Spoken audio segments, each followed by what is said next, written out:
Bazı sahabələr var. İmam Hüseyin əleyhissalam elə özün canın, balaların qurban əsir verməklə elə birinci mesajı o sahabələrə verdi ki, hələ bu Yezidi bildik. Yezidin kitabında din yoxdur. Yezid şərabxor, qumarbaz bir dənə zinakar adamdır. İslamı da qəbul eləmir. Peyğəmbərə də padişah deyirdi. Deyirdi, başqaları ilə fərqi yoxdur. Bu cürə. Amma əsas mövzu budur ki, səhabə başa düşmürdü onu.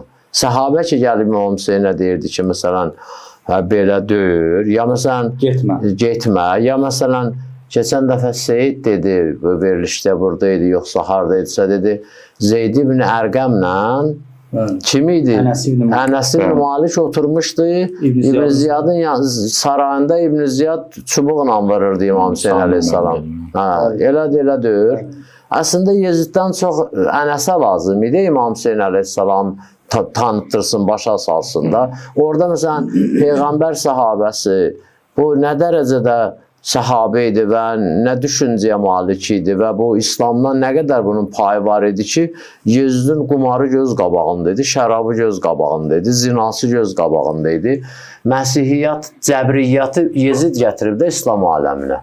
Cəbriyyatın, Əməvilər gətiriblər, başda da Yezid, birincisi Yezid. Ən azından bunu iddia elə bilər ki, rövnəqləndirən onlar oldu. Yəni, çünki əvvəllər də sui-istifadə olunurdu bəzi səhabələr arasında belə şeylərdən. Rəsmi surətdə demə. Filan hadisə qəza-və qədər idi, oldu, getdi filan belə şeylər. Qəza-və qədər deyəndə ola bilər, biri qəza-və qədəri yaxşı izah edə bilməz. Bir də var, açıq çılpaq şəkildə cəbriyyət. Yezid niyə? Alnımıza yazılıb. Alnımıza yazılıb. Öz işinə don gezdirməkdən ötürü elədi bunu. Gördü ki, cəmaatın qınağına məruz qaldı. Allah belə məsləhət bilmişdi, Allah belə elədi, Allah cəbriyyət oradan gəldi. İndi Zeyd ibn Ərqəm nə olmalıdır? Başa düşməlidir bu şeylər. Yəni Ənəs ibn Malik nə baş verməli idi?